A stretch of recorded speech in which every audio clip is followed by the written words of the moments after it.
Yeah. How do I actually upgrade my character? I'm in the thing now. It Yeah, should be edit. under edit. Yeah. Okay.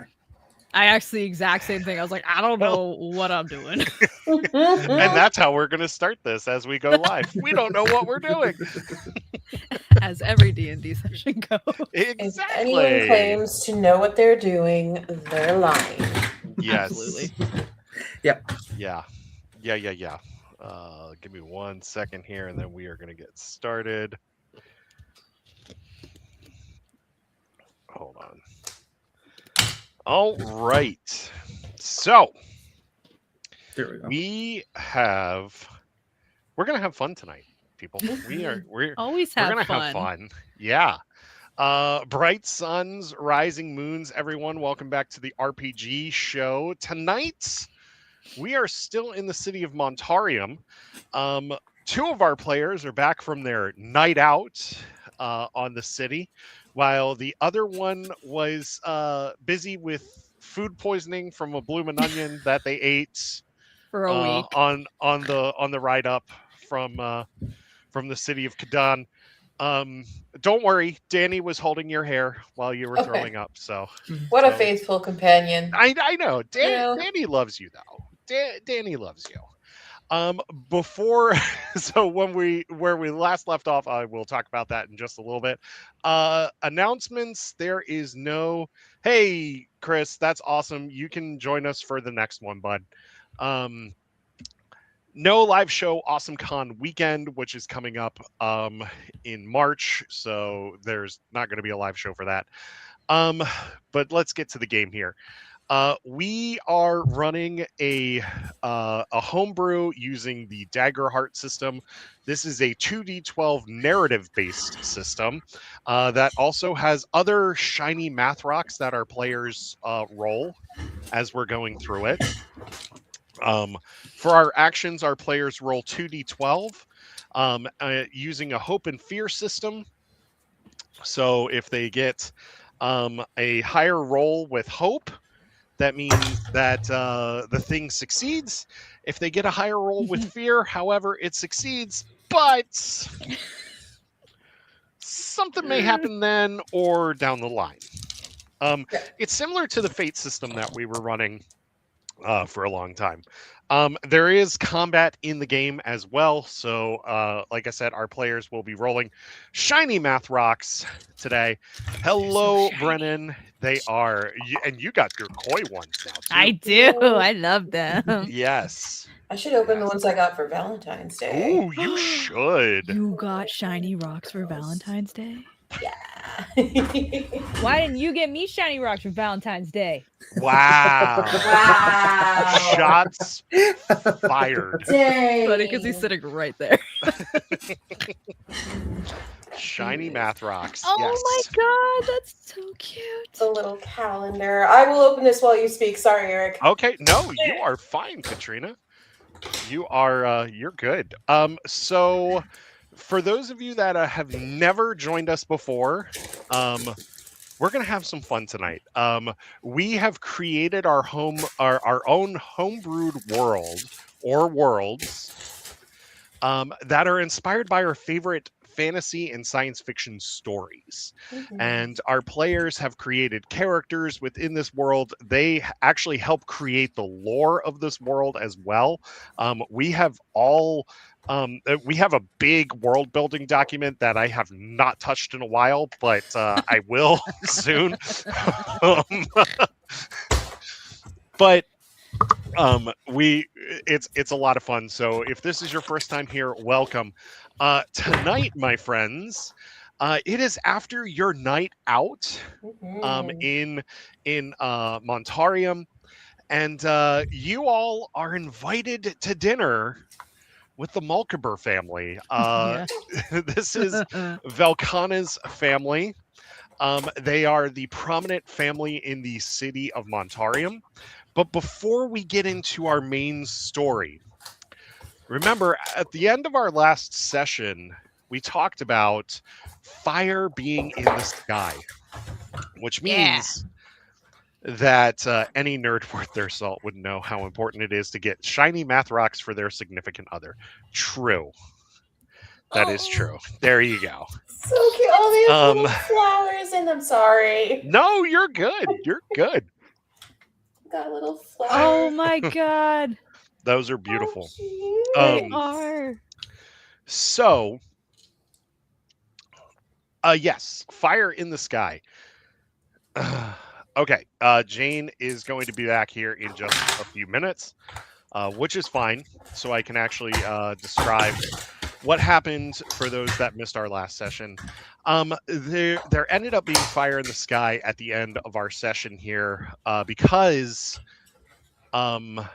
the Sargrassen satellite system ended up being destroyed because of how ancient it was. Now, the Sargrassens are trying to figure out what happened, but this also caused catastrophic failure on their moon outpost as well, destroying the outpost. Our players know this. The characters do not know this because our characters were a little busy with Rage parties and rage rooms and karaoke of all Blowing shit kinds up. and blowing shit up. Oh, yep. First cuss words of the night. Hey, Oh. let's do it. No. It's great. It's great. So I'm gonna wait for Jane to get back in before we get started on our story here. Yeah, we hope that you all enjoy tonight. Tonight's going to go about 2.5 hours, which is what we normally do for our RPG sessions. When we did our Old Republic RPG, we went a lot longer. I missed that. I missed that show so much. Well, Well, there's a surprise tonight. That's all I'm going to say. are That you scares surprising me. me by employing me into a new show that you haven't told me about yet? 'Cause I'll Yes. say yes. Yes. Well, so speaking of you, I do want to run a Trek RPG at some point. And I was thinking of doing adventures. Yes. Do it. But I have to I would need to get a hold of the rules and stuff for it. But yeah, I was thinking about that because I'm hooked on Starfleet Academy right now. Yes. It's so good. We should do a Starfleet Academy STA. It'd be so much fun. Oh my god, that would be so much fun. Okay, here's some ASMR math rocks. Okay, there we go. Some ASMR math rocks. You guys can hear me, right? Okay. Yes. You're good. Are you good, Jane? Yep. Okay, cool. So, like I said, so the satellite system ends up being destroyed, and the scientists on Sargasso are trying to figure out what happened. This takes us back to the city of Montarium, where our heroes have just come in from a night out. And at this point, they're being a little rowdy in the foyer of the of House Mulciber. Remember, Melani has decided to curl up like a cat ball on a cushion. Bastion just broke into somebody's room and passed out on the bed. And meanwhile, Velkana is in her room trying to sleep. And Ileana, you are starting to feel better, but you're kind of tired and groggy. While they are yelling and carrying on, Lord Mulciber, he pokes his head out of his rooms and yells, "It's 2:30 in the fucking morning! Go to sleep!" To which Danny sticks his head out of your room and says, "Yeah, bite me, bud." Those fighting words. Good And job, then Danny. From there, you hear Velkana just giggling from her room. Just yeah, that's Danny. And then Creven just goes, I second what he said. I second what he said. Arissa, Kale looks at you and he says, do you want to wait until the morning to have this conversation, or do you want to do this now? Oh, we'll wait till morning. I don't have the capacity for you right now. I have the capacity for sleep times. Fair. So you all retire to your rooms, and then Danny and Lord Mulciber end up having that loud argument like you see in Ted, where they're like, yelling "shut the fuck up" at each other multiple times. It's great. Family friendly here on the Beacon tonight. They are definitely not Thunder Buddies. They are not Thunder Buddies for life. So you all retire to your rooms and you pass out. Bara, after your rage room, how do you feel after your rage room? So Bara, I think, just to stick it with what we did last week, because I think I said she passed out right away. I'm gonna say she woke up at like 4 a.m. And she goes back to her room much more somber than we normally see her. Mm-hmm. And she pulls out her little red book / diary / whatever, and she just starts writing basically a letter to her parents and her brother about missing them. And how today was more of a reminder of them than she thought it would be, and how much she misses and wishes she could see them again. Yeah. And then she goes to bed after that. Okay. All right. Art. Yep. Okay. Hot damn. Don't worry, she'll be mean again in an hour. Oh, phew. Everybody will be very annoyed with her again. There's too many emotions. Creven's floating over your shoulder, and he's like, "I think you misspelled a word there." Takes her right out of it. Bara just ends up hitting him No, I would I think what we assigned last time was that because I can't hug him, it's this kind of head pat thing. We do that again. Okay, fair. Yeah. Ileana, how are you feeling? Are you feeling better now after the Bloomin' Onion incident? Oh yeah, I mean, okay. So Ileana is actually unable to sleep through the night because she has been sleeping and shitting her brains out for 12 hours, basically. So she's actually just up. She's awake and wandering and sipping on some water. Yeah. I mean, it's hard. Have you ever accidentally taken a laxative? No, yeah. I have. But it's awful. It's awful. She's trying to get all the water back in her system. So she's got a sippy cup, and she's just kind of padding around after Danny finishes his spat. She just kind of says okay, well, let's sneak out and look around because I haven't been able to hang with anybody. So let's see what this place is about. So she's wandering the grounds, getting used to it, kind of enjoying what she couldn't enjoy because she was clocking into the poop factory all day. So I had you throwing up, but we can. Oh, that too. Yeah, I'm sure it came out both ways. Yeah. Mm-hmm. Surprise colonoscopies are the worst. Got a little bucket in front of you and a bucket behind you. And that's episode title. And Danny's walking with you, and he goes, "Just wait till I get to that guy back in Kidan. Just wait. he's gonna answer to me." Hey, not every Bloomin' Onion can be perfect, but most of them were. So let's not be too hard on him. Fair.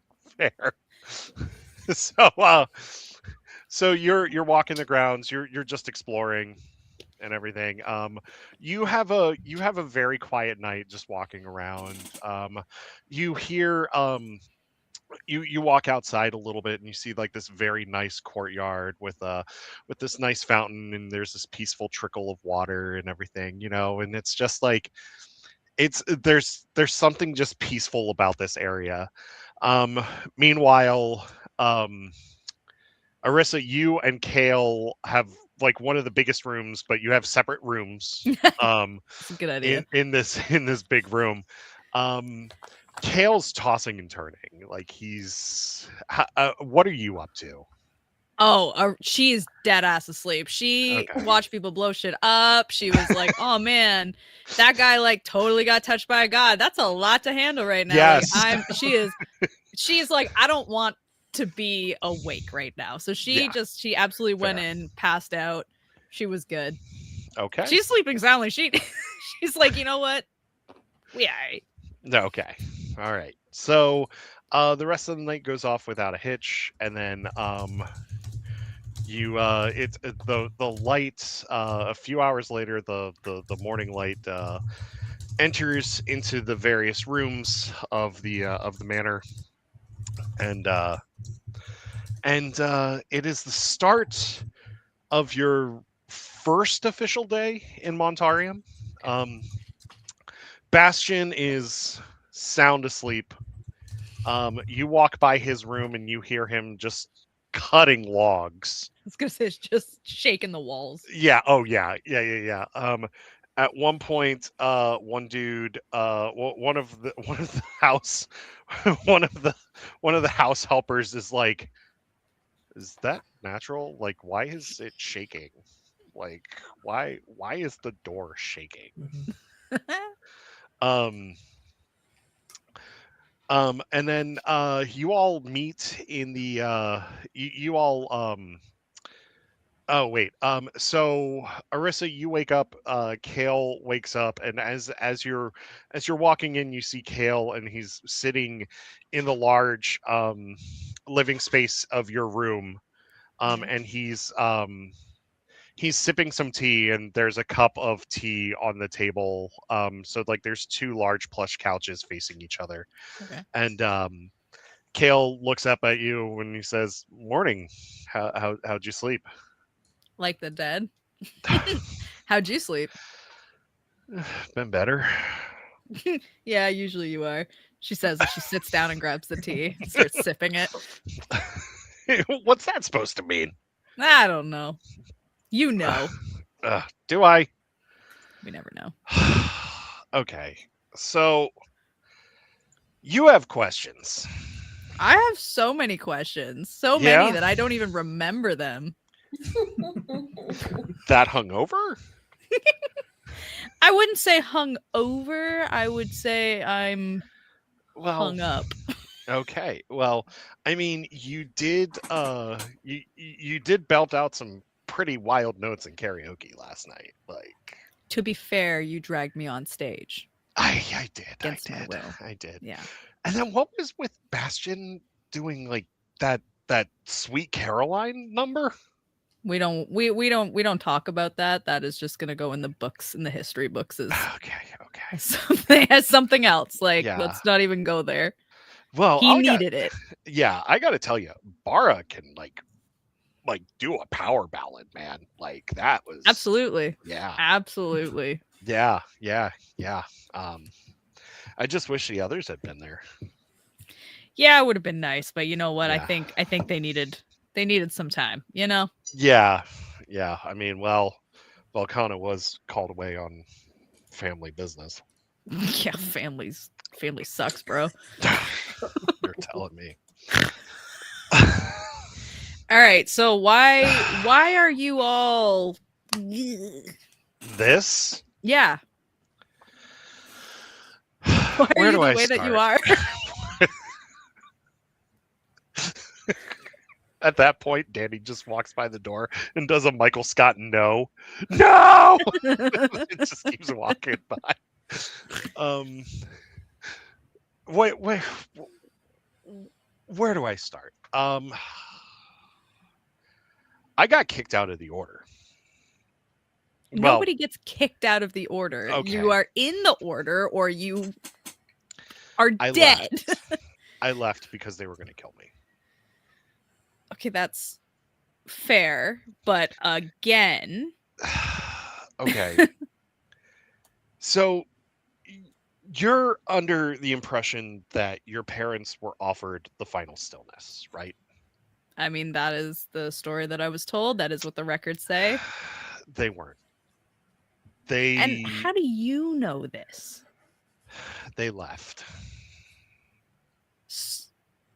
They left the order. Arisa just stopped. She's like, what do you mean they left? Look, they started asking questions and the order didn't like it. They started questioning the missions of the Order, they started questioning why the Order is so set in their ways.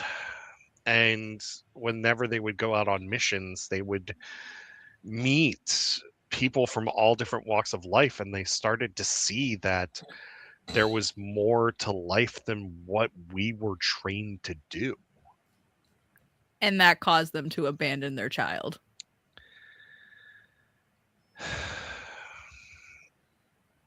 It's complicated.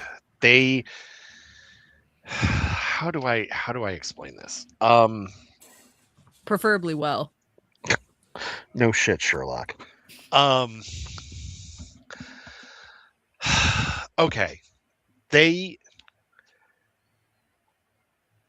left the Order because they realized if they had stayed in the Order, they would have put your life in more danger, and you would have been killed as well. Oh, so it's that whole like for the greater good. The needs of the many outweigh the needs of the few. Yes. Right. Okay. So you're telling me that after 20-something years, my parents are not dead. They left the Order like you did, and I'm supposed to just take your word for it, even though there's literally That's what I've been doing the last 10 years, is trying to find your parents. Oh. Yeah. Did you? I don't know what you want me to say to this. I got as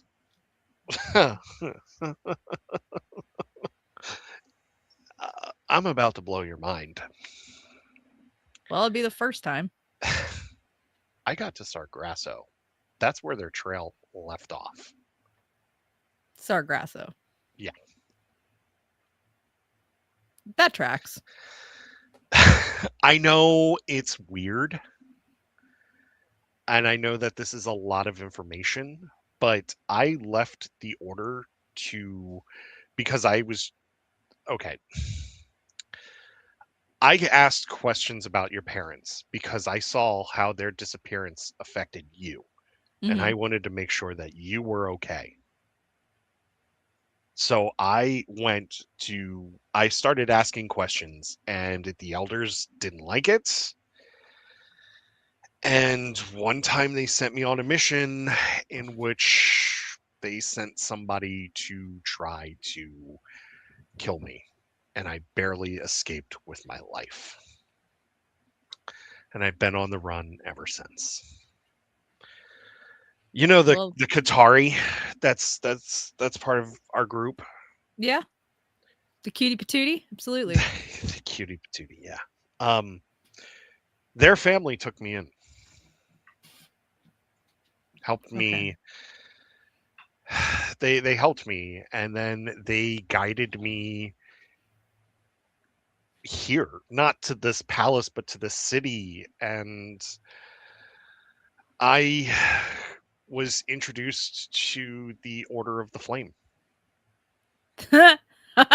The Order of the Flame? Yeah. The defectors? The defectors? They're not defectors. Yeah, that's right, because there are no defectors. The Ash Covenant does not let there be defectors. Yeah, then what am I? What are your parents? Well, first off, haven't seen my parents. You're just lucky. And if that's the case, that you survived an attempt by the Ash Covenant, you do realize there's still people out there looking for you. Yeah, you were one of them. I was one of them, and I'm very surprised right now. I haven't. You know what? What? Killed me? It'd be a nice way to put it. Look. There were almost attempts on your life too. I know, because I was asking questions. And guess what? I stopped them. So you've been watching my back for the last 10 years. I have. Right. 2 of which, as you've gotten closer to your target, 2 of which I've actually been working with Montarium Intelligence. Okay. They needed me for a mission, so I had to put the search for your parents on hold. If I'm supposed to take this as all true and all fact, as you should, then you know the Ash Covenant knows you're still alive. They more than likely know that I'm with you, and we're both royally fucked. Thanks. Are we though? What? Iskriel will know you're alive, and although that man don't say much, I guarantee you, your name has been on his lips. And if it's been on his lips, oh yeah, absolutely. And Sareth will command it. Yeah, I know. Who do you think sent me on mission in the first place? Sareth, that makes sense. And all right. Sareth's a douche. That's a nice way to put it. Okay. Oh. I will trust what you're saying for now.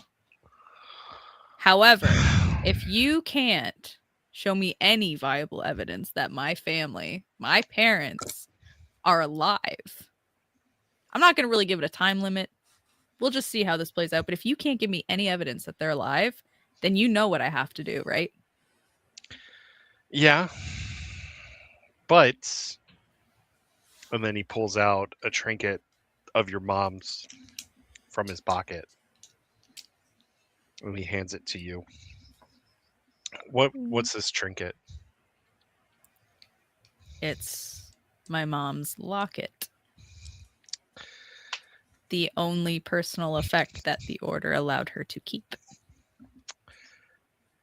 Found that in a merchant stall on Sargrasso. Okay, you live for now. She pockets it, puts it in. But I'm watching you, Wazowski. Sorry, I had to ruin it. He takes a sip of his tea and he chuckles. She leans back and continues sipping her tea. She's like, fine, we'll work together. We'll figure this out. But I'm telling you, the Ash Covenant, we are going to be public enemy number one because I didn't kill you and you're still alive. Yeah, I know, but where's the fun in that?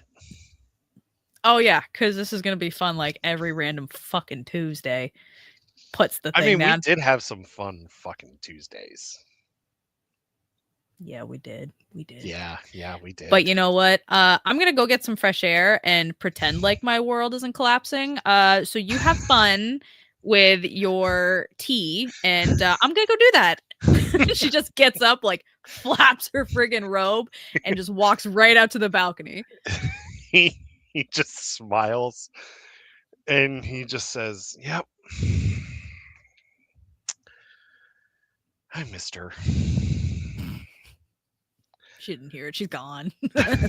You're just too busy just looking out on the disassociating completely. Yeah.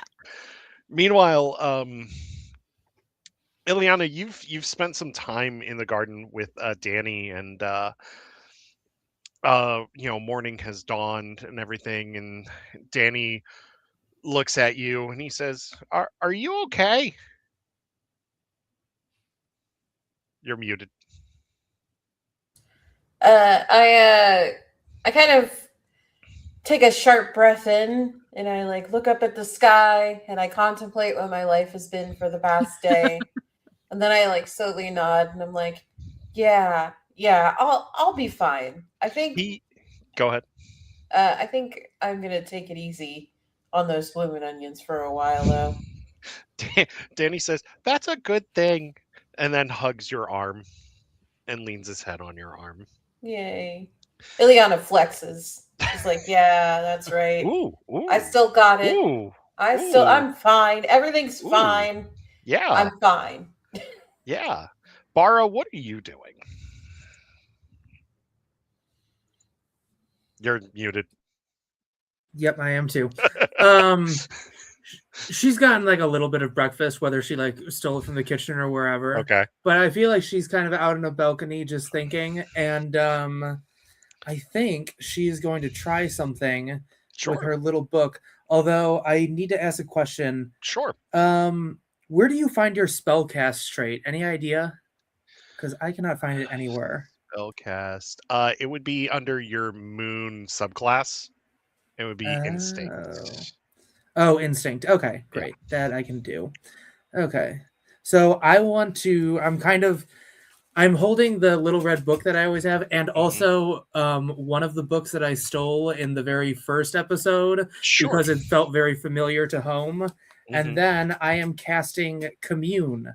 Once per long rest, during a moment of calm, you can commune with an ancestor, deity, natural spirit, or otherworldly being and ask them a question.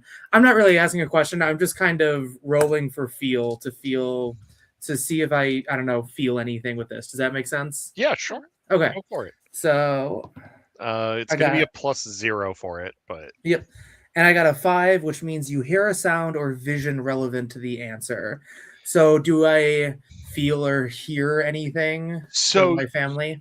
You feel a connection to this book through your family. You are as you're you touch the book and you feel your mother's presence as you touch the book, and as you're touching it, it's like this warm presence that is very kind and loving, but also very firm, because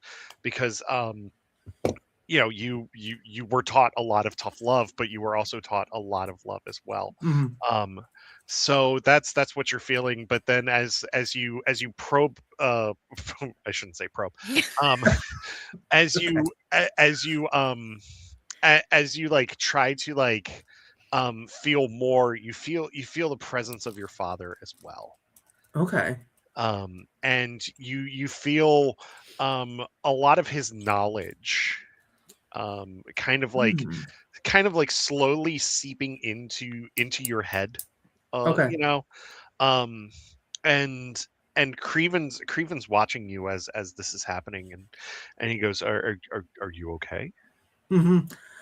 I think, just real quick, I think this is something I've done many times. So I think, Creven's just like feeling that I felt a little bit more than normal. And I'm like, yeah. And I kind of not like, I wipe away a tear a little bit and then get back to what I was doing, just eating and finishing my breakfast. Yeah. He looks at you, and he says, I knew your parents as well. And they would be very proud of you if they saw you right now. I don't know that they would. And that's all I say. Fair enough. Meanwhile, Velkana is with Lord Mulciber in his office, and they are having a conversation in which Lord Mulciber is, I'm gonna have to get that at some point. He's talking to Velkana about how things in Montarium, while still being good, there's a lot of unease because they've heard reports that the largest of the Caldera cities, Fortigium, has started to capture these smaller Caldera cities and bring them under the Fortigium banner. So Lord Mulciber is talking to Velkana about this, and Velkana asks, so why am I here? And Lord Mulciber says, I will be revealing this at dinner tonight because you and your friends are going to be key to this. The day goes on without a hitch. Bara, you are still communing with your parents a little bit. Ileana, you're in the garden still with Danny, and you're having a nice moment together. You're just enjoying this moment of peace. Arissa, you and Kale talk a little bit more, and you're reminiscing about the misadventures that you all used to get into. And then it's time for you all to well, before that, Melani is still a little passed out. Because being a Qatari, they're a cat person, so they sleep a lot. Mm-hmm. Bastion still sawing logs. But he was touched by a god. Allegedly. Allegedly. Allegedly. Then it's time for dinner, and you all meet in the glorious dining hall of House Mulciber, and you're sitting at this long table, and at the head of the table, of course, is Lord Mulciber, and you all are flanking his left and his right. Arissa, you're across from Kale. Bara, you and Ileana are across from each other. Velkana and Melani are across from each other. And the feast is just going really well. I mean, it's an abundant feast and everything. The ale is flowing as well, or wine, depending on what you want. And you are sitting there and you're having these northern fedoran roasts and these vegetables that were grown in the caldera cities, in like these lush farmlands that are in these cities, and all seems to be well. What is the topic of conversation between all of you at the table? I mean, this food's okay, but it's no blooming onions. I mean, it's just... You know what? Sorry, Ileana, you're right. Shouldn't have said that. What is with you guys and these blooming onions? I need to know. I'm past that chapter in my life. It was a good, fun chapter, but we all have to move on. Danny pats your arm. he's like, I'm so sorry. I'm so sorry. You know what? It's fine. It was fate telling me that I need to diversify my palate, and here we are at this table. We now know that blooming onions don't last for a week. Kale's like, yeah, I'm subject to that too. Of course you are.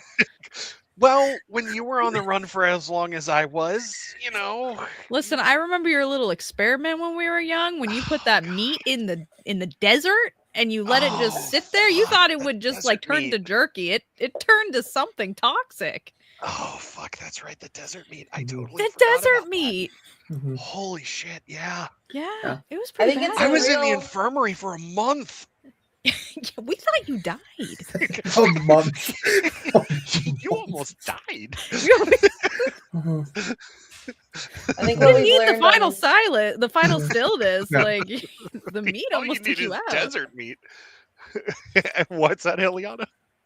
Oh, I think what we've learned on this journey is that none of us have enough cooking skill to sustain ourselves. So we've really got to vet the food from here on out. Fair enough. And then and then one of the servers just drops a bloomin' onion like in the middle of the table between all of you. he's just like, I heard somebody wanted bloomin' onion. I mean, maybe in another chapter. Meanwhile, Danny's like, get it away, no, like he's having pushes it back and away and goes like, I'll just have some water, thanks. Danny just scrambles to pour the water. He hands it to you. Meanwhile, Creven's just like,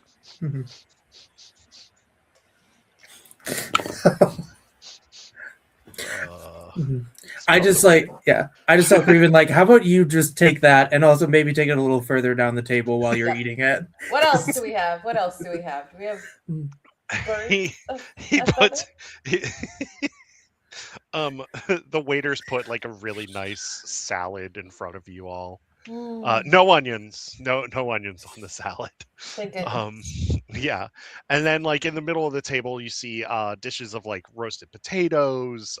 There's like some sautéed carrots, some like broccoli, and then there's some there's like some beef stew there. There's some like turkey, boar, all sorts of stuff. Like just all of these meats, and there's cheeses as well. Hell yeah. Yeah. Nice. You all are talking and just having a good time and everything, and then all of a sudden you hear a commotion at the doors to the hall. And the doors bust open. And there's somebody, as they bust open, you see this man in a purple cloak, and he's wearing a like a royal purple suit to go with the cloak, and he's got guards with him, and he marches in and he goes, "Oh, Lord Mulciber, I didn't know that you had guests." And Lord Mulciber stands up from the table and he says, "What is this? What is the meaning of this? I didn't invite the Lord of Futigium here." "My Lord Mulciber, why is that any way to treat a guest?" And as they're having their exchange, Danny looks at you, Ileana, and the look on his face is, "Can I insult this fucking guy?" And Ileana kind of just like puts a hand on Danny and goes like, "Hold on. Let's not get involved in other people's drama." They start arguing. It's almost a it's not violent, but it's getting very loud and boisterous, and they're talking about the political strife between their two cities. And Lord Mulciber says, the Lord of Futigium is trying to say that Montarium would be better suited under the rule of the city of Fortigium. And the Lord Mulciber says, Montarium has stood for generations, and we haven't had need to be ruled by any other city. We've stood for generations. We've held our own. In which the Lord of Fortigium says, "Well, I believe I remember a certain marriage arrangement between our families for the hand of your daughter Velcana. Whatever happened to that? Why, from what I understand, she just disappeared, and yet here she is partaking in this feast."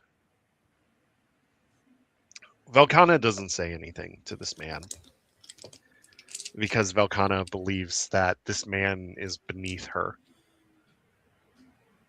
Lord Mulciber says, "That arrangement was null and void when you decided to start attacking cities and claiming them as part of your empire." And while they're talking, Danny looks up at you, Ileana, and he's ready to be let off the leash. And I take a look over at Velcana, and I'm like, "All right, well, this seems to be stressing my colleague out." Velcana gives you a slight nod. All right. And I like pull my head off of Danny, and I go, "Sick him." Holy fuck, bud. Look at that fucking cape right there. Holy shit. You missed cape weather by about 3 months there, bud. Holy shit. Nickel for every time I saw a douche in a cape. And he just starts, yeah. And he just starts laying into this guy, calling him a fucking loser, like all this shit. And then while that's going on, another figure enters the hall and stands right beside Lord Mulciber. And he's wearing a cloak as well. People on this world love their cloaks. Especially in this city. And he removes his cloak, or he removes his hood, and he says, you know, the last time I was at a dinner party like this, someone got fucking impaled.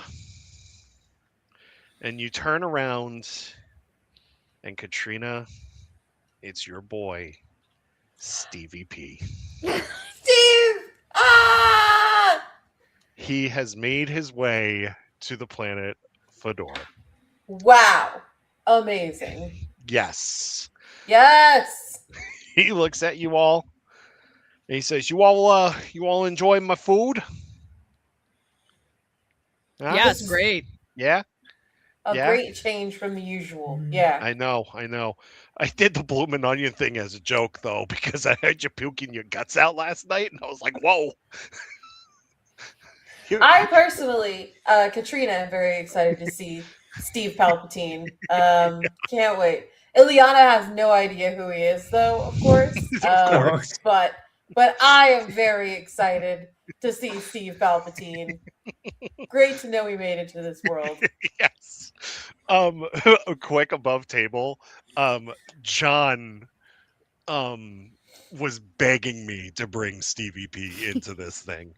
We were in a voice chat the other night, and he's like, you got to bring in Steve. You got to bring him in. I was like, okay, I will. So I found a way to bring him in here.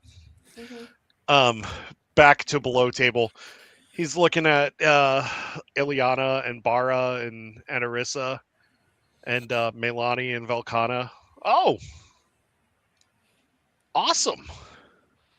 So who are you?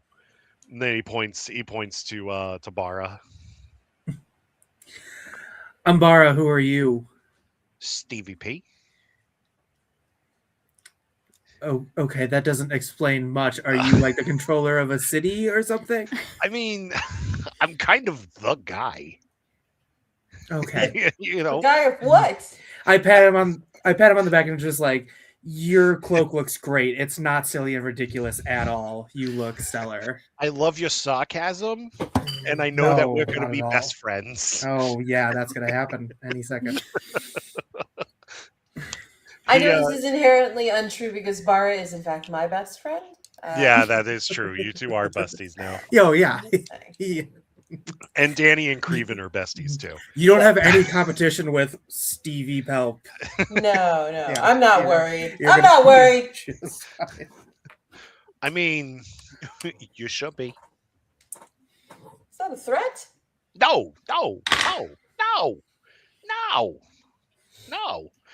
And he looks at Ileana. Who are you? My name's Ileana. I'm a great wizard. I can set things on fire. What do you do? What is your nice. What's your whole deal? Okay. So I'm a successful businessman who may or may not also do things kind of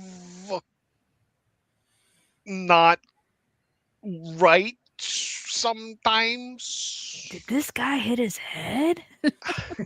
He's trying to say like he's a mafioso without being a mafioso. Yeah. I sometimes work in sanitation. Oh.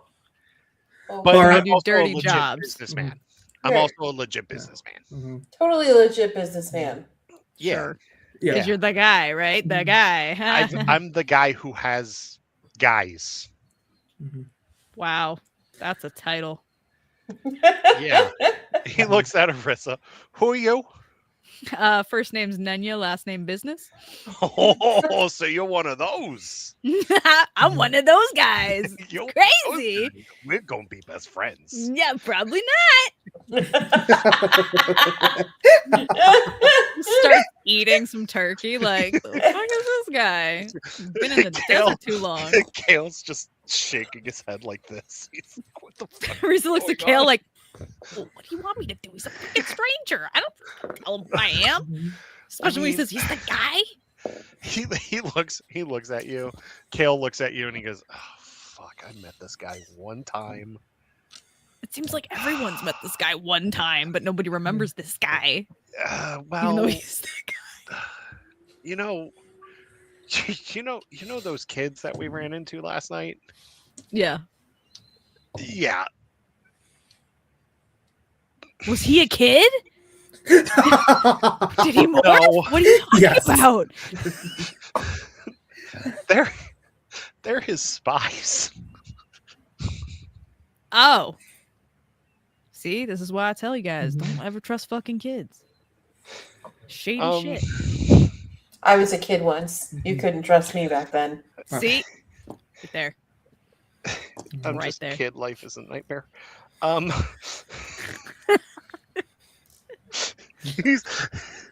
Kale. So Stevie P starts insulting the Lord of Fortigium as well. At this point, be good. Between the chirping from Danny and the chirping from Stevie P, the entire room is losing it. Especially like Stevie P like telling the Lord of Fortigium that his mom was a terrible cook. Damn.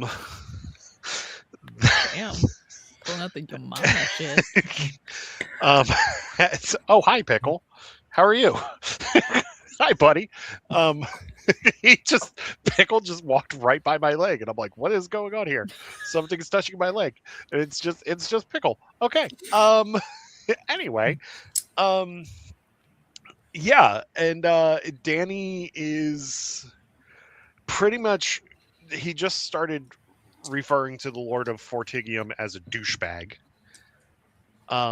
Stevie P looks at you all and he says, so how's dinner? Are you here for a reason? Like, so okay, hear me out.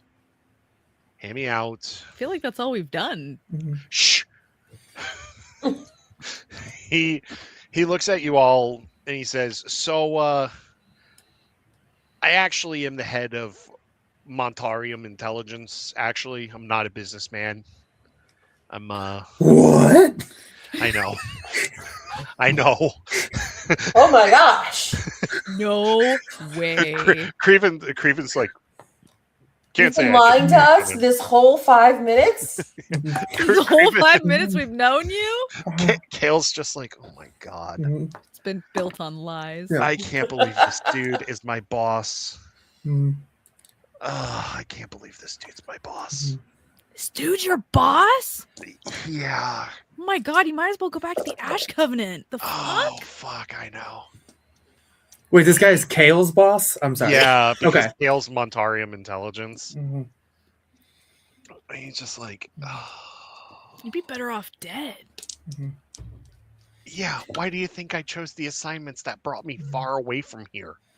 Yeah, it's very clear, dude. Very clear.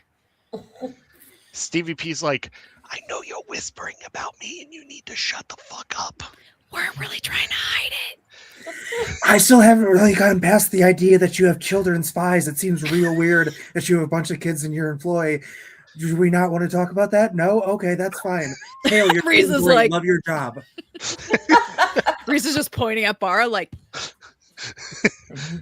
Okay, the children aren't spies. They're my kids. Are they? sorry. I plead the fifth. Okay. Yeah. Wait, I'm sorry. Does the Fifth Amendment exist in this universe? Do they also have a constitution that like, or is the fifth mean something entirely different? It means something entirely differently. He's just like, it's a if I tell you I have to kill you thing. Okay. Oh, that's the fifth. That's the fifth. Okay. Kale's just like, shut up. Do not ask him this question.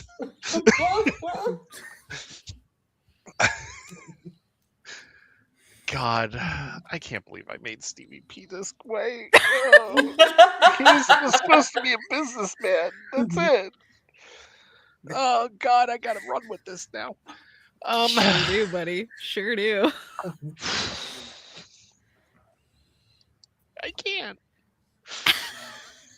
I'm broken. Anyway, so after the insults, the Lord of Fortigium looks at you all and he says, Are you done? Are you done? I mean, I had a few more insults, but if we're moving on, I'll move on. Fine, go ahead. Give me the insults. I don't actually have other insults. That was a total bluff. He called you. He called your bluff. Are you done ruining this dinner? Trying to enjoy myself. Yeah. Damn. Well, the only way that you can now, I'm giving Lord Mulciber 3 days to consider my proposal of joining Fortigium. There you will have a wonderful life filled with food and hope and power, and the people will prosper under my domain. Lord Mulciber looks at him and just does one of these things. And says, that's my answer. Mm-hmm. Velcana says, Father. Wow, he didn't even need 3 days. Mm-hmm. Yeah, go ahead. I think Barra goes up to like Stevie Nicks and both of them and is like, okay, so sure. Stevie Nicks. Stevie Nicks, yeah, I did say that. Stevie Nicks is also there. He's part of the entourage of Stevie Pell. Stevie Pell is just like a shapeshifter on top of it. Stevie Nicks and Lindsay Buckingham. He's the third person there. The queerest possible slip you could possibly do. Yeah, it's amazing. And it's just like, okay, how do we fit into this whole plan? Because you keep trying to talk to us and asking us, so what do you want from us? What do you need from us? How are we part of this? Well, we got to take out the trash first, and then I can talk to you about this. Okay, so we got to kill this guy, is what you're saying. No, just kick his ass out of here. No, just kick his ass out of here. Dude, that ain't my job. I'm enjoying dinner.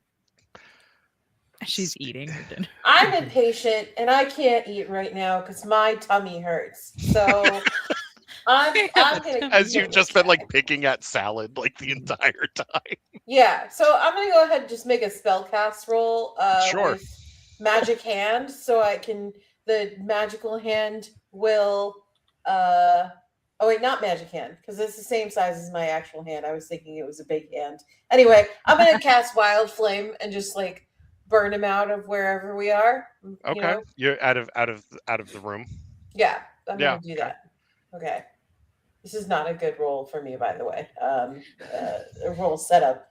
Okay, so I've done. Oh boy, I have done an 11 with fear. Okay.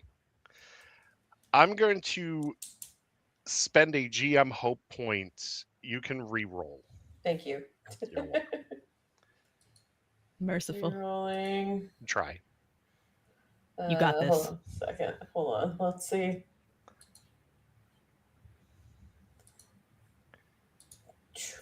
Okay, I've got a 12 with hope.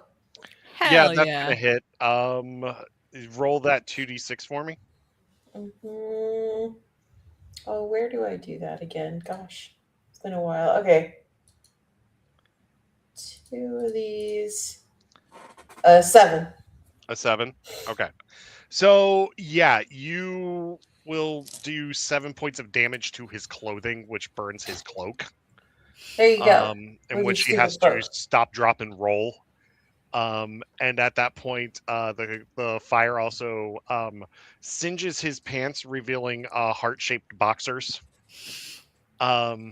As he's embarrassed and runs out of the room. I am so sorry if this adventure is not up to par this evening. I apologize. What? This is great. This is fun. I just set a guy on fire. What are you talking about, man? Yeah. Okay. Yeah. My favorite. I also, can't shit talk in real life. I get fired from my job at least. Fair. And neither can I. Yeah, this is going great. Okay. So he storms out and he says, "This isn't the last you've seen of me." And then storms out. And then the remember Propeller Beanie guy? yeah, the best boy. He looks at him. He says, "Don't let the door split you on the way out, asshole." And so things quiet down and everybody starts resuming their dinner, and Stevie takes a seat Stevie takes a seat at the other end of the table where you all are seated. And he looks at you all. And then he looks at Lord Mulciber and he says, "So can I tell him?" And Lord Mulciber just nods his head.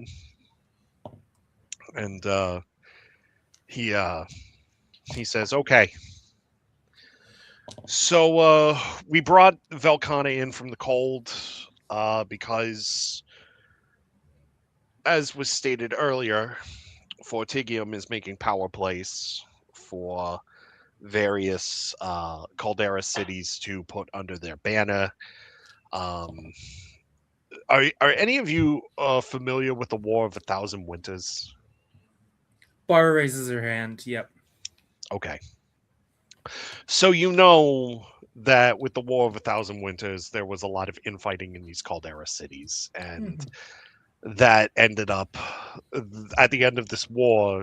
That pretty much drew the battle lines for what you see today, or the territories for what you see today. Mm-hmm. Well, the truce was around for a while until Bitch Pants McCrabby over there decided to start making plays for other cities. In doing so, he's upset the balance in the Caldera cities, and it is now causing a lot of upheaval. There's a lot of unrest in a lot of cities in this region. He's installing agents into each city to start to spread misinformation about the leadership in these cities, and he's now determining his sights are now set on Montarium and its small fiefdom, if that makes sense. Mm-hmm.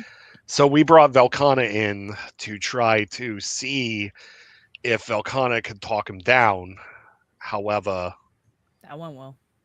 Well, she wasn't going to speak to him. I was in the meeting with her and her father earlier, and yeah, she said that she refused to speak to him, and there were a lot of insults, and yeah. Let's just say Velcana and Lord Mulciber had a fight. Okay. And how does that with us? So you were brought in as a secondary option. You all are going to be going into Fortigium and trying to stop the spread of misinformation at its source. Bar goes, "I have plenty of experience taking care of people who spread misinformation," and flashes back to that guy on the chair that she burnt to death or whatever it was. The kid that's still asking where his daddy is. Well, I'm not as worried about the kid, but yeah, sure. Wow. I did the kid a favor. But in order to to send you into Fortigium, we also have to stop the misinformation here in this city before we can send you to the source. We are gathering intelligence right now, where we're trying to pinpoint the culprits, or I should say pinpoint targets, and try to take them down. That's why Kale was also working with us as well. Now, he looks at Arissa. Kale tells me that you have stealth skills like he does. Oh, in spades. Probably better than him. I'm just saying. Okay. He looks at Ileana and he says, so you, I read your file. You can cast spells. Yeah, I do that. Nice. And what's with the little imp guy? He's my guy. He's my friend. He's the guy. He's the guy. Yeah. Okay. He's just he's the guy. Okay. You already know about him. Yeah. Then he looks at Bara. And what do you do? And what's the floating thing there? I also am a witch, so I do flying stuff. And this is my main man, Creven, the best around.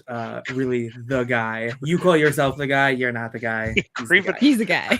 Creven just goes, sup. And he's not pulling it off all the way up. He thinks he sounds really tough, but he doesn't have the. Stevie just looks at him and is like, okay. Looks over at Stevie Nicks. Yeah, you believe this, Stevie? You believe this, Lindsay? And then he like snaps and like they walk away. So tomorrow you all are going into I heard about your night out. You're going to be meeting our contact who you've already met before. His name's Clem. Clem. Clem was the Rage Room guy, right? Yeah. Sure yeah, Clem. He was the elf with the southern accent. Who borrowed distrust for no reason. Yeah, and he may or may not have spat some chew into a cup. So that's great. He's your contact. I knew there was something up with that guy. Yeah. Well, we had to see what you were capable of. Considering the big guy who was with you guys last night is kind of off the board right now. Yeah. Velkana and Melani are actually going to stay back here and work on diplomatic ways of trying to stop what is happening. So you are going to be our Black Ops team. Man. Just call me Ghost. Bara was totally against this plan until you said Black Ops team. She was like, yeah. If you are captured, we do have to disavow you. It's okay. I know a guy. Me? Sure as shit ain't you, buddy. Sure as shit ain't you. Kale goes, she means me.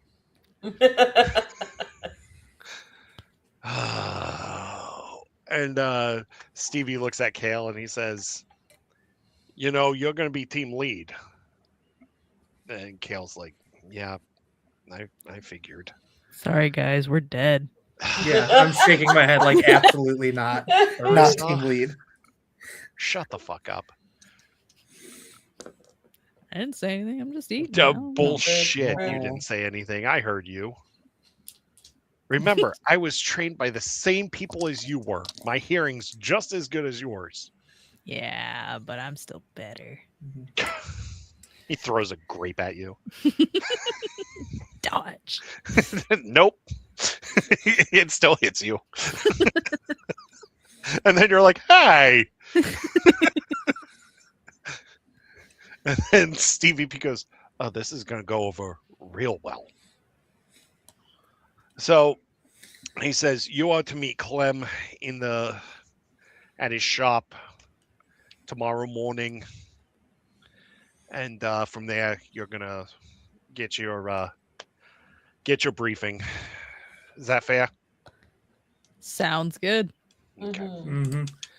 So he says, I'm going to leave you for the rest of the night. I got to go check in on a sanitation issue. And then he gets up from the table and walks out. Meanwhile, Melani and Velkana are talking to Lord Mulciber about next steps diplomatically. And the three of them look at you as Stevie and his entourage leaves. And they just go, so what was that about? We're going to be the outside diplomatic squad. Oh, he's sending a Black Ops team. That's what Velkana does. Engaging in aggressive negotiations. Thank you, Padme Amidala. Or Anakin Skywalker. Both of them? More Anakin, yeah. Yeah, both of them. No, both of them. I apologize. Sorry. No, why are you apologizing? Oh, no. Ileana. No. Well, anyway, okay. Ileana doesn't know who Anakin is. She can make her own mistakes. So Velkana says, oh, so you're the Black Ops team. You know, officially. You know you have to be stealthy, right? I am nothing but stealth. We look at us. We're the stealthiest guys in the world.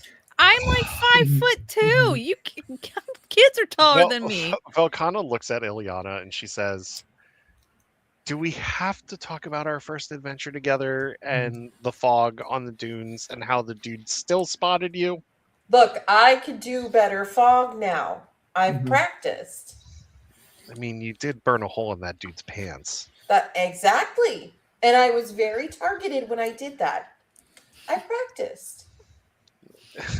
Danny looks at Ileana. Danny and Creven look at Ileana and Bara, and they both just say, so what about us? Are we going too? I look at Creven like, yes, you're coming with us on this Black Ops mission to do extrajudicial murders or whatever else comes up. Danny looks at Ileana and he goes, so I'm going? Yeah, why wouldn't you? Okay, I mean, chirping isn't stealthy. So we'll just get you a cloak. They have like 1 million cloaks here. I wasn't talking about that. Big mouth, remember? You don't want to go? Is that no? I do. I do. You don't want to go. You can't be quiet enough to go with me. No, I can be quiet. Okay. Kale just goes, oh, this is going to go so well. Danny, we can talk through facial expressions, okay? Oh, yeah, that's right. I mean, yeah, you're right. A little bit of this, a little bit of that, a little bit of this, a little bit of that. Okay. And Creven just goes, I'll be right by your side. I look at Creven, the flaming skull, and go, man, this stealth mission's going to go great. I mean, I can turn the flames off. Absolutely not. You look so cool. Can you imagine seeing a Black Ops team and a flaming skull is on their side? I mean, dude would probably piss himself. Exactly. Okay, cool. Yeah, I'll still do the flame thing. Yeah. Maybe we could do like a headless thing at one point, and like you know, like you're just holding and like my head's like above your hand, and like you don't have a head, like a headless horseman type thing. I have an idea. That's a totally original idea that I definitely just came up with. I'm going to hold a lantern and you're going to be in there. And then sometimes you'll turn the light off so it won't look like you're in there. And it'll be like, whoa, how did he get in and out of that lantern like that? This is my idea and not something I stole. Definitely not the Hatbox Ghost. No, never heard of that. This is Bara's original idea. Yeah, exactly. Kale just looks at Arissa. He just says, "Are you up for this?" I mean, my blade hasn't seen some fun in a minute, so yeah, you bet your sweet caboose I'm up for this. Okay. Well, you and I will probably be taking point on this. Yeah, we're fucked. No, we're not. Oh, sorry. We're not fucked. Just you. It's okay. I know I'm better than you. He flicks another grape at you and it just hits you in the head. You're just like, hey! I'm not doing that! Yeah, your reflexes are fantastic. You know what? You couldn't even spell reflexes. She like gets up at the table and walks away. He gets up behind and walks behind you. REFLEX. La la la, I'm not listening. They just walk out the door. And Propeller Beanie Guy goes, oh yeah, fate of Montarium in these guys' hands. Great. So you all leave dinner and you go separate ways and relax for the night.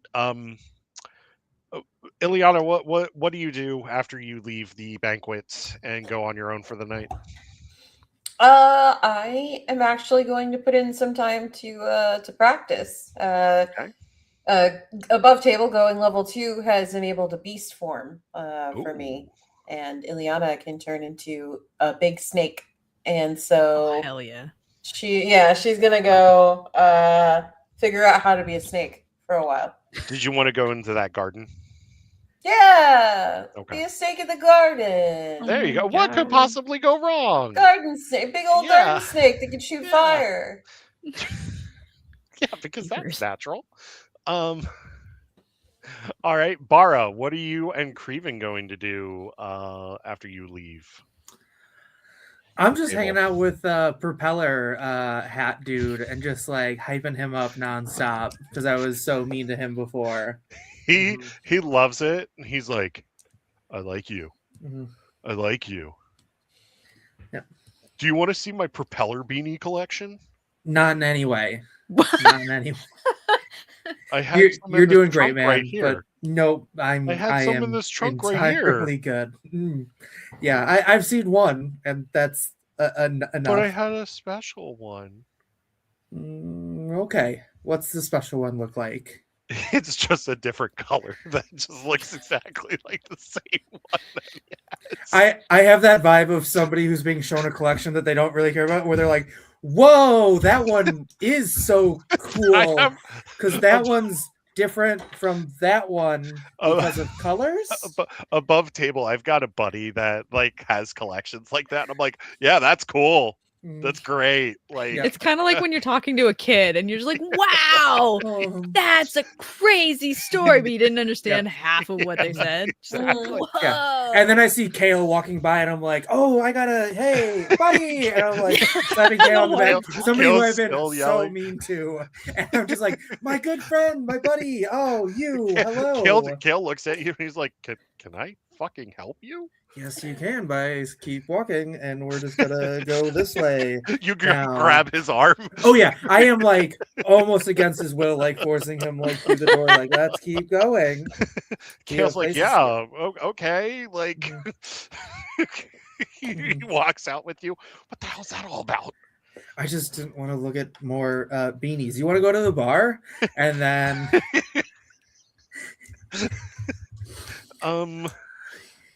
He kind of looks at Arissa and he's like, bar? Always. Okay, so the three of you, the four of you, because Creeping goes with you too.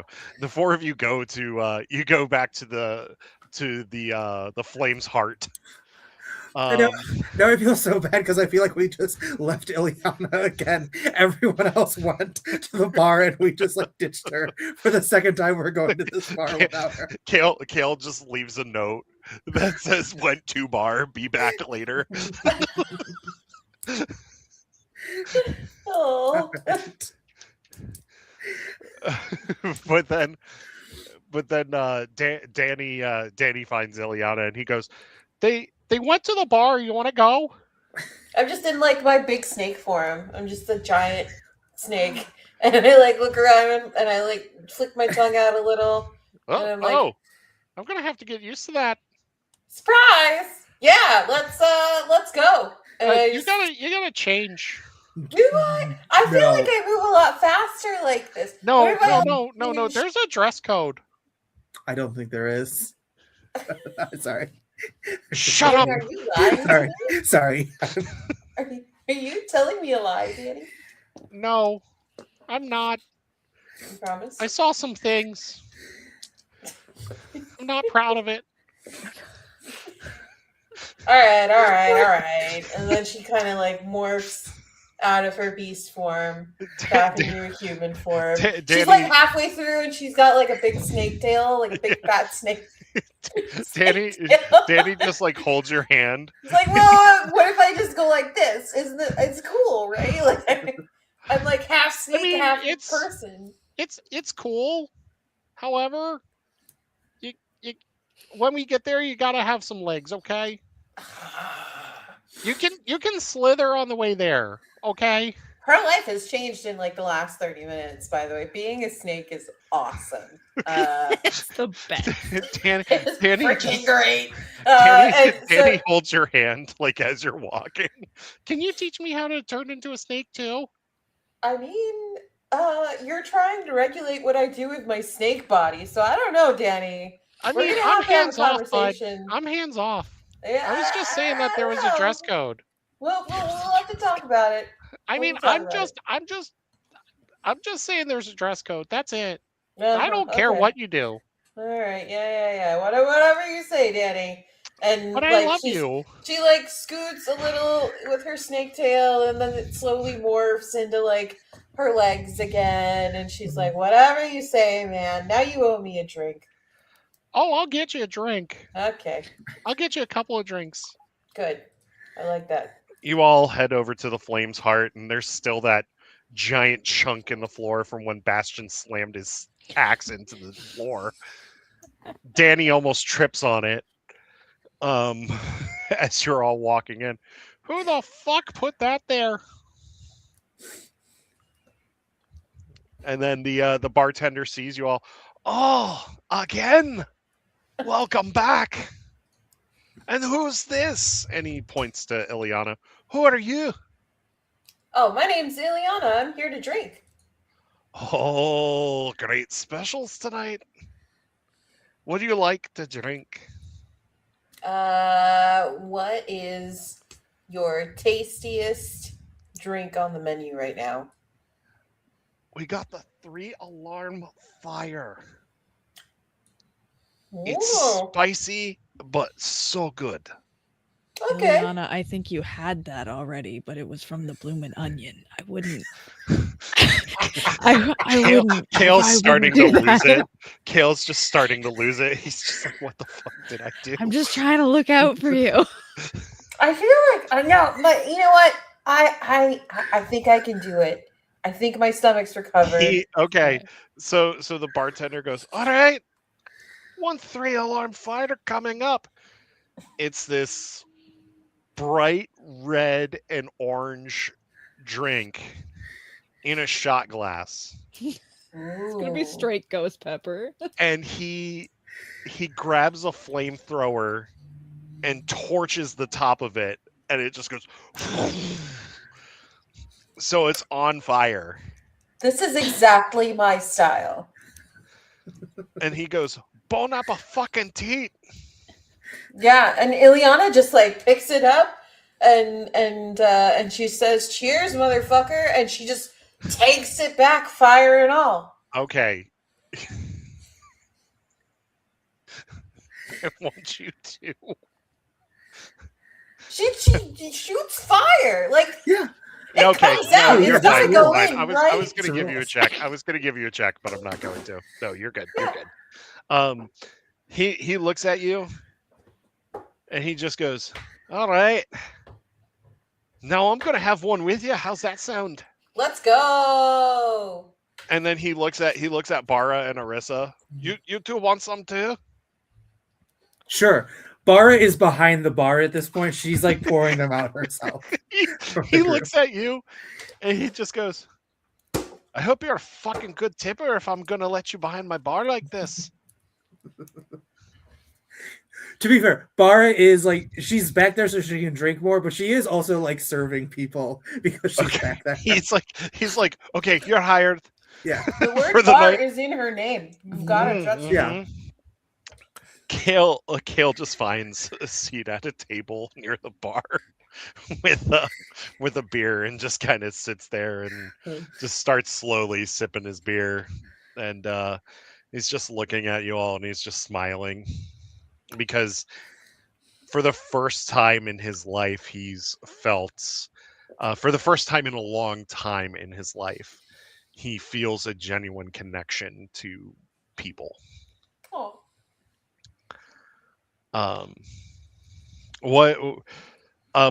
Arissa, what are you doing? Arissa walked right up to the bar and she's like, I want your strongest whiskey, my good man, and your sharpest, or no, your dullest whetstone. I've got shit to sharpen. He just gets a couple of kitchen knives and just hands them to you. He says, those are the sharpest things I've got. Okay, that's not what I'm talking about. That's all right. You did your best. So give me your strongest whiskey. Okay. He pours you a glass of whiskey and hands it to you. What do you do? I drink that shit. I toss that bitch back. Okay. Meanwhile, Kale's still sitting there sipping his beer. Go ahead, Bara. I'm gonna go up to him and just kind of be like, you know what, you're not as bad of a dude as I was like mean to you last time, and I'm just kind of like I've got like kind of the like arm around of just like the friendly like hey as I'm like drinking too much, and I think at first he's pretty okay with it, but then it's just like, all right, this is a little much. He looks at you and he says, you know, I appreciate that, I really do. Mm-hmm. But get your hand off me. I like double down like on the hand patting. He really likes his head patted. Shut up, Arissa. I do the full like tussling hair, like tussle my hair, Mr. Hanks. Also, can I just say I'm very sorry that like you had us on a path to go to the next mission, and I just sidebarred us right back into the bar we were at last time. It's fine because this is going to set up the mission. So great. It's okay. fine. Good. Yeah. Meanwhile, so Kale looks at Arissa and he just goes, "Come here." She just goes. She shoots it back, she slammed it down. She's like, fuck, it's like going to the goddamn principal's office. She hops off her stool and just shuffles over. She's already pulling out her knife to start sharpening it, her returning blade, and just plops in the chair. She's like, what? Did you tell her that I like my hair tousled?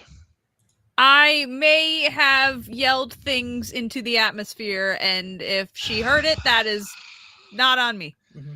Then Creven starts trying to tussle his hair too. Wait, I just gotta ask, how is he doing that as like just a head? Like, is it his chin? Or is it like flame to hair? Okay. He's just like doing this. Is he setting him on fire? Like Danny looks at you all and he goes, "Oh, I went in on some of that action." And like comes over and starts like trying to tussle his hair some more. Ariza just like puts her feet up on the table, crosses her legs, and just sharpening her knife, watching this like.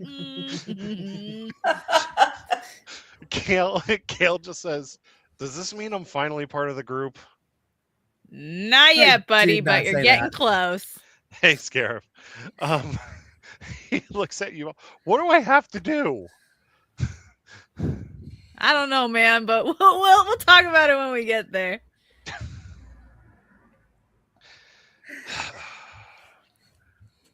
Bullying just might be our love language. Yeah. I don't know. You only know me from a whole fucking life. Oh, I know. And I used to bully you too.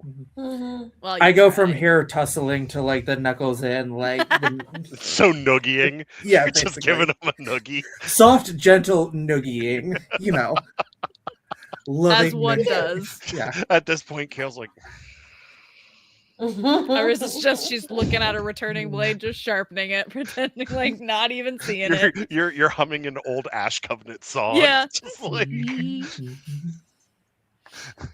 And Kale's just like, where the fuck is Bastion when I need him to turn into touched by a god mode? Cut back to the palace. All you hear is like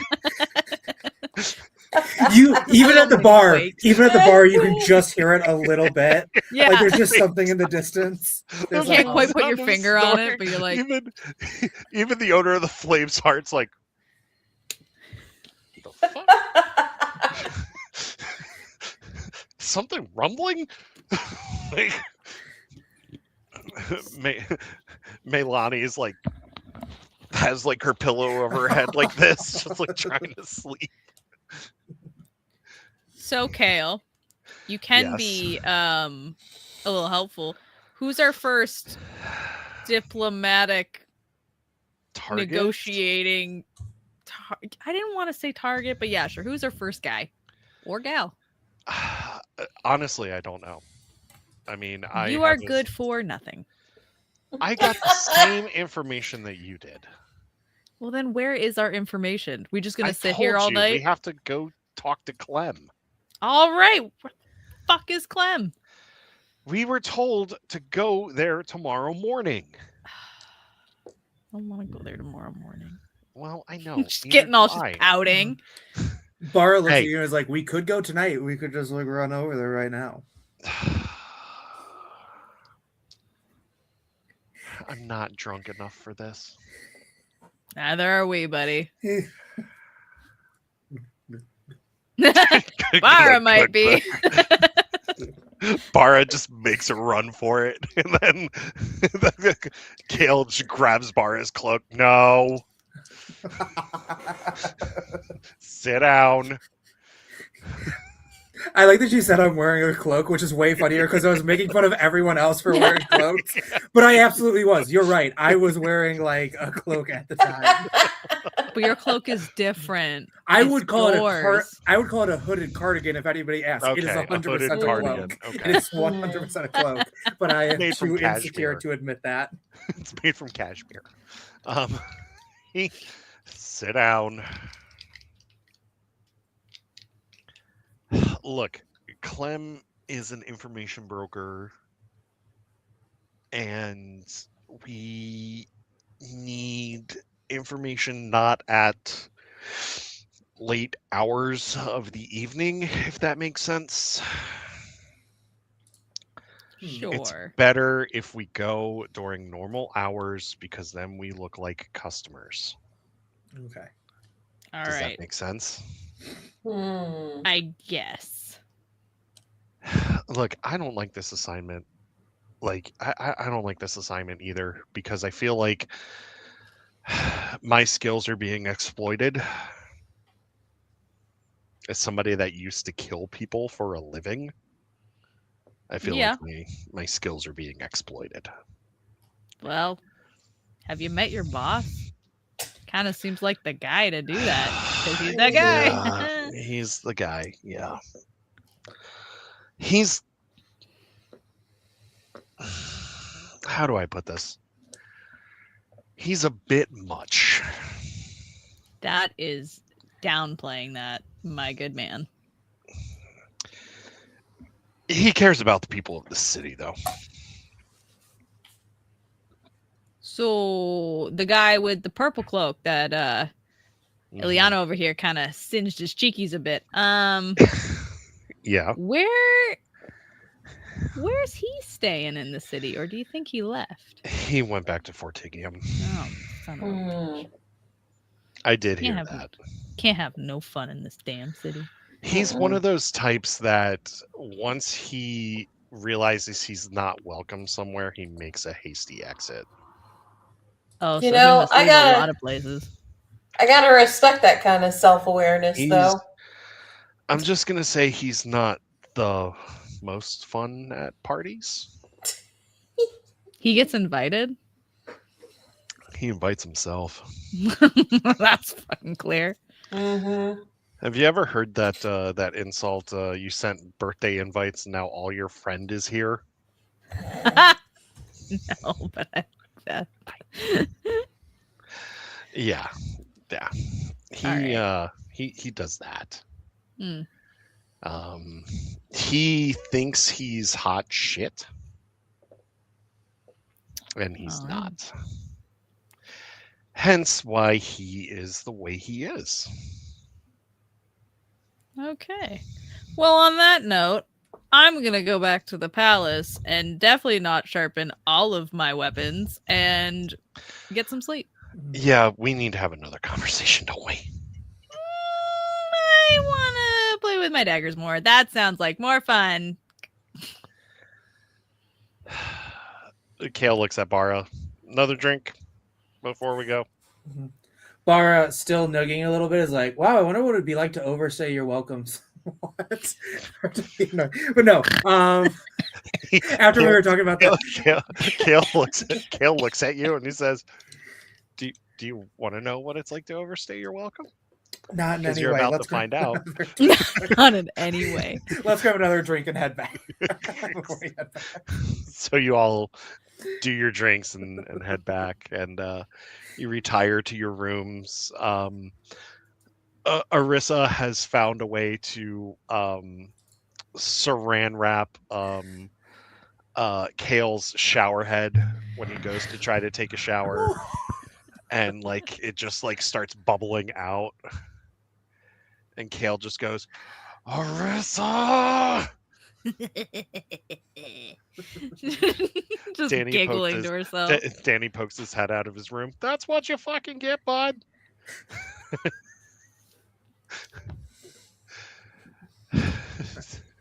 Yeah. Anything else before we go to the next day? Not me. No, I'm good. Ileana? No, let's rock and roll. All right.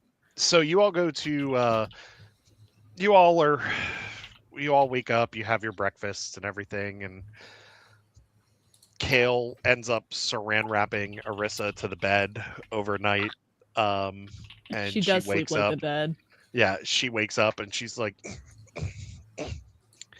and then Kale's just kind of toying with one of her knives. He goes, "Want to get out?" I don't need you to get out. She summons her returning blade so that it just immediately is in her hand. Cuts herself out. He's like, "Shit, I forgot that she could do that." Yeah, you always did, didn't ya?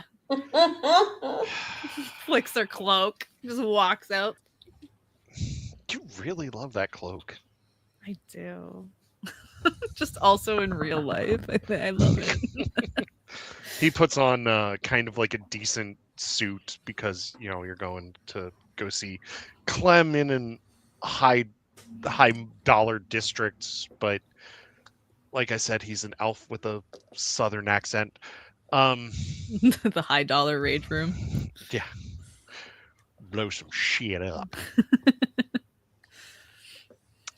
Ileana, this is your first time meeting Clem, and you see a tall, pale elf, and with slicked back brown hair.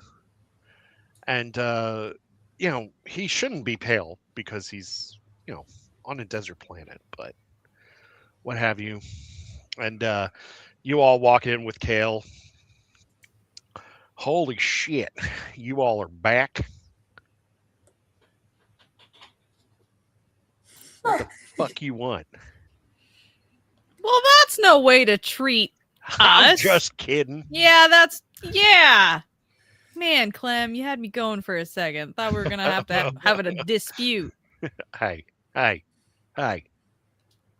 You did the thing with the apple. That was awesome. Sure did, buddy. Forgot about that. Yeah. Yeah.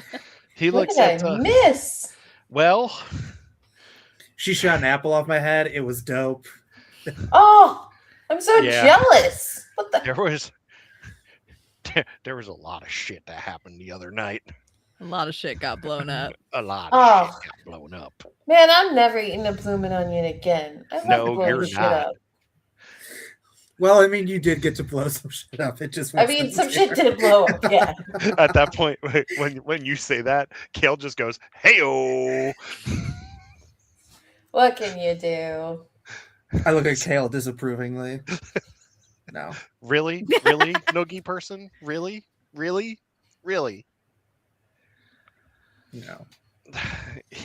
Clem looks at you, Ileana. So, who are you? My name's Ileana. Uh-huh. I'm a wizard. Uh-huh. I've been traveling with these people for a while. Uh-huh. And I'm here to Want to blow fuck some some shit up? Yeah. Okay. Yeah. I mean, I know why you guys are here, but since you weren't here the other night, I'll let you blow something up. You want to blow something up? Yeah, I want to blow something up. I didn't know Yeah? we could blow something up before we left. What you want to blow up? What do you have? What do you have around? I mean, I got another desert skiff that could be blown up. We want that? Yeah, let's blow it. Can you can you autopilot it so it'll move while I blow it up? No, it's a stationary target. All right. Well, I still want to blow it up. So I mean, no, you don't have to. No, man, it's okay. Let's blow it up. Let's start off this mission with the bang, right? You want to. Okay. So he takes you out back, and you see this old beat up desert skiff, and he's like, you look like the type that wants like a big like kaboom weapon thing, right? Yeah. He goes behind like this barrier, and you just hear like chunks of metal just like hitting, and like you kind of see like chunks of metal like flying up in the air like behind this barrier. And he comes out with a shoulder mounted missile launcher from before the collapse. he goes, your friends fucking used this the other night. You want to? Yeah, I do. Let's go. Okay. Ileana, you are going to roll a finesse check for me. Okay. Let's see. Remember, you get thank goodness. Finesse, I got some good stats in. All right. Yeah. That's a critical success. That's a 19. Oh, yeah. Yeah. You fire this thing, and it just goes... And like in slow motion, it looks like slow motion to you as it just hits. And right as it hits, Clem looks at you. He smirks. Fucking boom.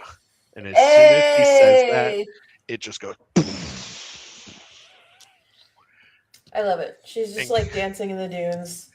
This is the best way to start off a mission. It's a very positive way to set the mood. Now she's ready to blow more shit up. Let's go. So as the shit gets blown up, one of the neighboring businesses, you just hear the owner of the neighboring business go, really? It's 9 in the fucking morning. Good morning. I don't need this shit. Wakey. Clem just goes, hey, you get. Or I'm gonna have her blow your business up. Understand? I do it too. She'll fucking do it. Okay, so you all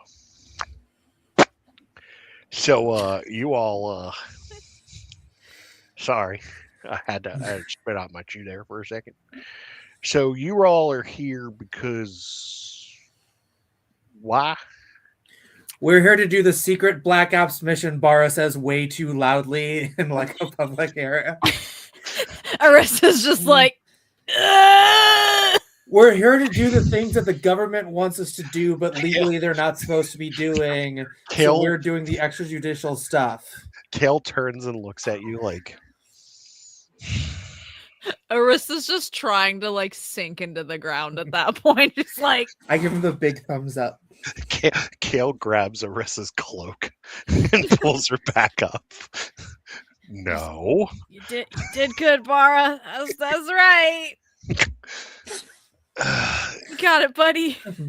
Kale says, what can you tell us about people spreading misinformation about Montarium and Fortigium? And whom? Yeah. So Clem says, not here. We gotta go back inside. You all head back inside to a private office that Clem has. And he sits down at his desk and he looks at you all. And he says, okay, now that the charade is over, I can tell you about what's going on. Did his accent change? The fuck? Yeah. Oh shit! He's a double agent. Oh my god. I'm not. Or well, not double. Well, I'm not a double agent, but I have to put on a show, I guess you could say. Oh my god. It's like a Yes. high five. What's that? Don't worry about it. Kale's like, you need to shut the fuck up.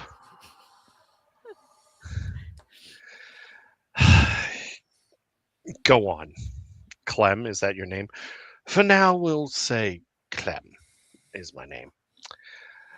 So there are a number of individuals throughout the city that are starting to spread misinformation about the Mulciber family and how they are losing grip on the city. You see, the caldera is starting to cool, and the Mulciber family is trying to figure out a way to reignite the calderas. However, the lords of Fortigium have found out about this and are starting to spread misinformation that the Mulciber family is trying to keep everyone in the dark about what is going on. Now, some people are buying into this while others are not. There are 4 high-value targets in the area. They're spread throughout multiple districts in the city, and they're anywhere from businessmen in various restaurants to public speakers that are spreading misinformation. He looks at Bara and he says, he looks at Bara and Ileana and he says, I believe that you two encountered such an individual in the city of Kadan? I don't think you could prove that in a court of law, but maybe. He produces a photo of the dude. Well, I see you found this. Bara's also talking in a British accent because she just thinks that's what spies do. Well, I see you found my secrets and inside knowledge. Danny picks up on this and he hands you a martini, shaken, not stirred, like Bond. Thank you. Arissa's just looking like, what the fuck is happening? Kale looks at Arissa. Mm-hmm. Your guess is as good as mine. Mm-hmm. So anyway, there's high value targets. There's 4 of them in this city. We need you to capture all 4. Bara goes, capture, murder, capture, right? No, I mean legitimately capture. Gotcha. Montarium intelligence needs to know what they know. What if we got that information for you and took care of the cleanup? I'm not going to tell you how to go about your information or how to go about gathering your information. However, I'm going to say this as politely as I possibly can. please do not try to kill the targets, as I would like them alive. Gotcha. You keep but they can be like scathed, right? Like we're talking about alive and not unscathed. I mean like scathed. Just breathing, really. If something, just in case, you know, like if they put up a fight. If an injury should occur, whatever. Great. So as long as they're breathing, we're okay. We gotta get the terms of the contract set. I'm going to say this. I do not want anybody being paralyzed if that's what you are suggesting. I was not suggesting anything. Like if we'll be here all day talking about the details if we get into the details. We'll bring them back alive. Will they have all of their limbs? I don't know. I can't promise you that. But they will be able to talk. Danny just goes. Bara's... Oh, sorry, go ahead. Oh, no. It depends entirely on how they decide to take this. Yep. Bara's just writing in her notebook the word paralyzed. She means not paralyzed, but she is not writing that. She's just writing the word paralyzed. And will get confused later. And will get confused about what that means later. With a question mark. Kale just looks at Bara. What did you write in the book? Paralyzed. Sorry, wait. Paralyzed. Paralyzed? Yes, good chap. Bara, I love you, but stop with the accent. It's not good. Okay. I thought it was great, Bara. Thank you. I thought it was a great. Don't listen to them, Bara. Danny looks at you. I fucking love your accent, Chief. It's amazing. Oh, I guess only some people have a problem with the accent that I can kind of only have to. He gives you a noogie. Absolutely not. This is a one-way street. You don't get to give me noogies. Absolutely Too bad not. I already did it. So suck it. I cast Voice of Dread. No.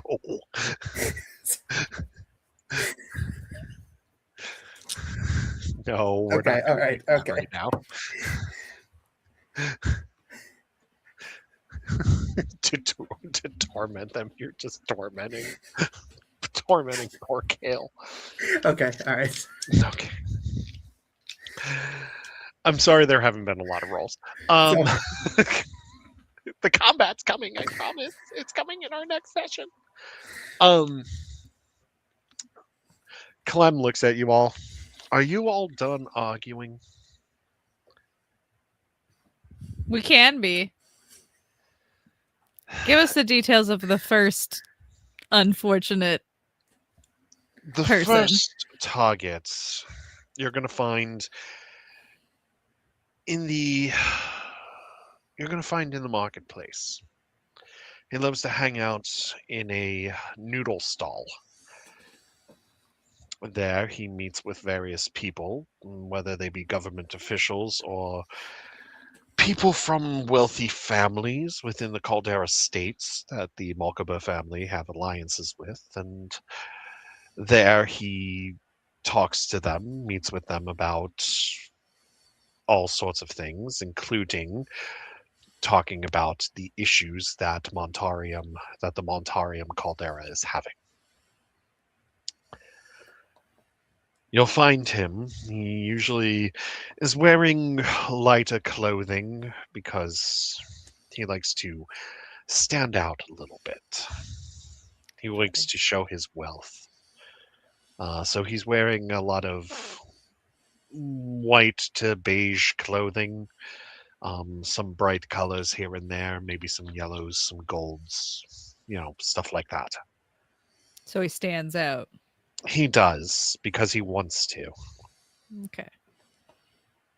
That's your first target. Once you get the information from him and bring him back to me alive, then we can talk about the second target. You got it, Chief. Any other questions before I send you out on your mission? No, I think we established the parameters of alive to not alive, paralyzed, not paralyzed. I think we got it. I think we got it, guys. Are you sure? I feel pretty good about this. I'm just underlining paralyzed. We've got it right, Kale. Finally, Arisa puts her arm around Kale. We got this right, buddy. My gods, what have I done? Yeah. Oh, no yeah. One can save No, you now. we got this. We got this. But after this, we really, really need to have another sit down. Yeah, we'll have our sit down when we've had our sit down with the other guy. Yeah, I know. So my question above table to my players is, do you want to commence this operation now, or do you want to wait until the next session? It doesn't matter to me. It's totally up to you guys. I would like the next session because I don't know that I'm going to be awake much longer. That is perfectly that fine. works. That is perfectly fine. Okay, so Clem looks at you all and he says, go to him tomorrow. He's not there today in the cafe. Go to him tomorrow. And first off, I will say this. You need to observe him first. So spend a day observing him, getting his movements, seeing where he goes, all of those things. Then the next day, you strike. Is that fair? Got it, boss. Let's do it. Now, he stands up from his desk, looks at you all, and says, now get the fuck out of my office. For king and country! As I walk away, which does not work here. Arissa just looks at Clem like, God, that's jarring, as she walks out. Yeehaw, motherfucker! And then Liliana also follows. He looks at you. It's only jarring if you let it be jarring, sweetheart. She's gone. She's not even, she's gone. Kale looks at Clem. Those are my friends. Clem just goes, yeah, I know. You all head back to the palace. And that, my friends, is where we are going to stop tonight's session. I hope that you all had a wonderful time. Always. Yep. I am so sorry that there wasn't combat this evening. And I'm sorry we're a little all over the place. But yes, we should have a full roster with us next time. I will be messaging you all very soon about the next time, and we will get you all together very soon. That's it for us. I hope that you have a wonderful night. Thank you all for tuning in, and we will talk to you all later. Goodbye. Bye.